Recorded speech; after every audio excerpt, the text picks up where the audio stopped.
Hello everybody, bienvenue sur votre chaîne multilangue. Pour cette troisième leçon d'anglais, nous allons voir le pronom it et toutes ses fonctionnalités, 10 phrases, mots ou expressions souvent employées, le verbe avoir au passé, au présent et au futur, et pour terminer, une petite série d'exercices.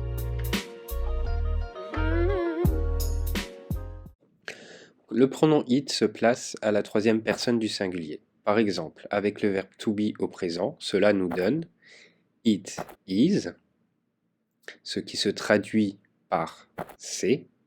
Au passé, it was devient c'était.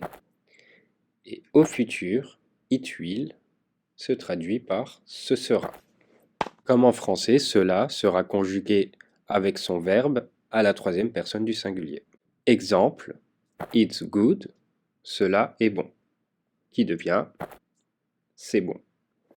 Tout simplement, vous retenez it est égal à cela. Ce qui nous donne sa première fonction. Nous avons vu qu'il se place à la troisième personne du singulier, et comme en anglais, il n'existe pas de genre grammatical. À ce moment-là, it est utilisé pour parler d'un objet, d'un animal non familier, c'est-à-dire votre animal de compagnie par exemple, vous allez plutôt employer she ou he, mais si vous croisez un animal dans la rue, vous allez utiliser it. Ok ? Et enfin, il est aussi utilisé pour parler d'une chose. À savoir, lorsque vous apprenez l'anglais, il est bien de penser différemment, d'oublier notre façon de tourner les phrases en français. Exemple, ta veste est belle, combien l'as-tu achetée? Merci, elle m'a coûté 50 euros. Donc vous voyez, en français, on a tendance à dire elle ou il. Mais oubliez-les, oubliez elle et il et traduisez tout simplement par ça m'a coûté. Car comme je vous l'ai dit précédemment, en anglais, il n'y a pas de masculin ou de féminin pour déterminer un objet ou une chose. Donc ce sera automatiquement remplacé par ça ou cela. Ce qui nous donne en anglais Thanks, it cost me 50 euros. À présent, nous allons voir la question. Your jacket is beautiful. How much did you buy it? Donc, comme vous pouvez le voir, notre L' en français est donc remplacé par le it. Mais attention, dans ce cas, le pronom it se place toujours après le verbe. Autre exemple, je vais le faire. I will do it. Donc en français, vous voyez bien, le est avant faire, et en anglais, nous allons le basculer après le verbe. Donc même dans ce cas, fais-le, vous voyez bien que le passe après le verbe faire. En anglais, ce sera pareil, do it. Le it ne bougera jamais, il restera toujours après le verbe. Donc, it prend une fonction supplémentaire de le, la, elle et il. Et comme nous l'avons vu, elle, il n'existe pas en anglais lorsqu'il s'agit d'un objet animal ou d'une chose. Dans ce cas, it se traduira littéralement par cela, ce qui déterminera un objet, un animal ou une chose. Bon, voilà pour le pronom it. J'espère que j'ai été assez clair, que vous avez bien compris. N'hésitez pas à vous entraîner, à faire des petites phrases du quotidien, et essayer d'utiliser le pronom un maximum, de le traduire, de faire des... Allez, on va faire un test. Si vous avez bien compris cette leçon, il y a une expression qui se traduit littéralement par « je l'ai eu » en anglais. Vous le mettez dans le commentaire. Forcément, je vais vous donner un indice, il y a le pronom it dedans. Mais s'il vous plaît, essayez de le faire sans aller chercher, enfin le traduire sur Google ou autre. Voilà, et faites-le. Si vous faites une erreur, c'est pas grave, je vous reprendrai, je vous expliquerai. C'est la meilleure façon d'apprendre, c'est en faisant des erreurs. Et voilà.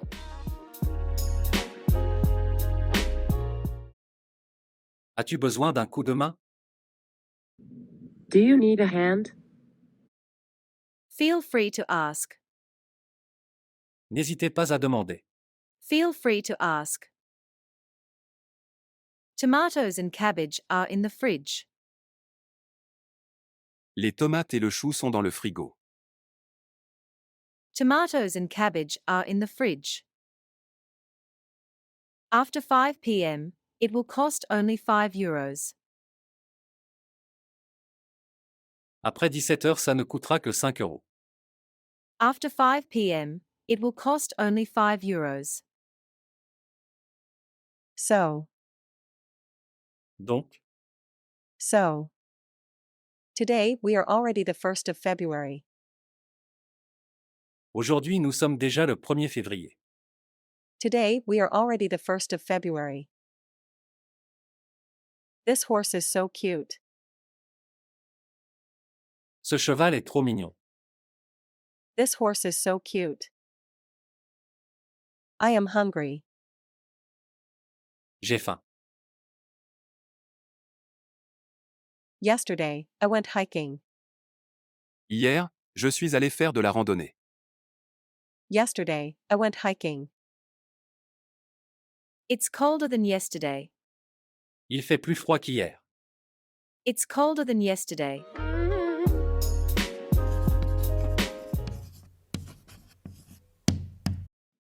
Pour le verbe have au présent, en anglais, c'est tout simple.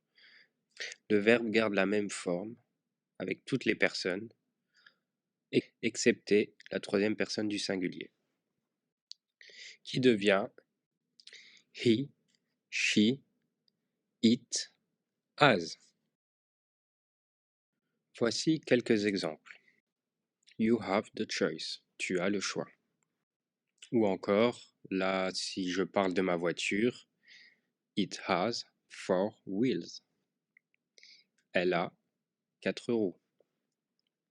Donc voilà pour le verbe avoir au présent. C'est tout simple. Dès que vous apercevez has, vous savez que c'est conjugué à la troisième personne du singulier. Autrement, le reste, c'est have, tout simplement.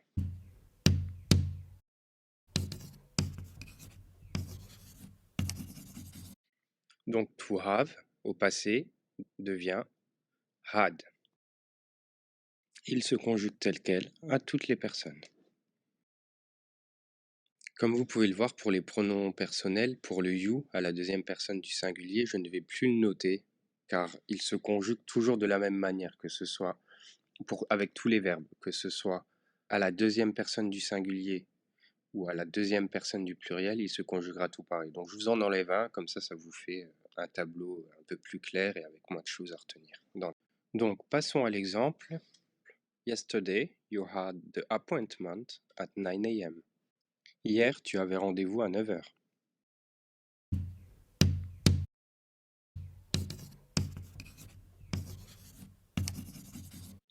Pour le verbe to have au futur, c'est très simple.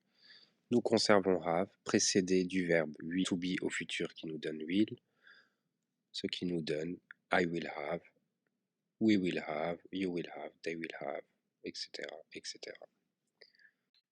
Exemple, ils auront un merveilleux repas pour Noël, ce qui nous donne they will have a wonderful meal for Christmas.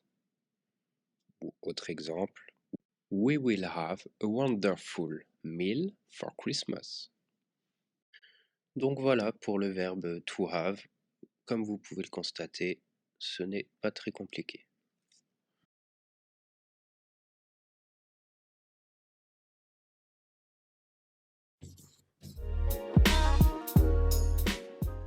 Donc suite à ce cours, vous connaissez la fonction complète du pronom it, qu'il n'existe pas de genre grammatical en anglais, pas de masculin, pas de féminin, et pour finir, vous savez comment utiliser le verbe to have au présent, au passé et au futur.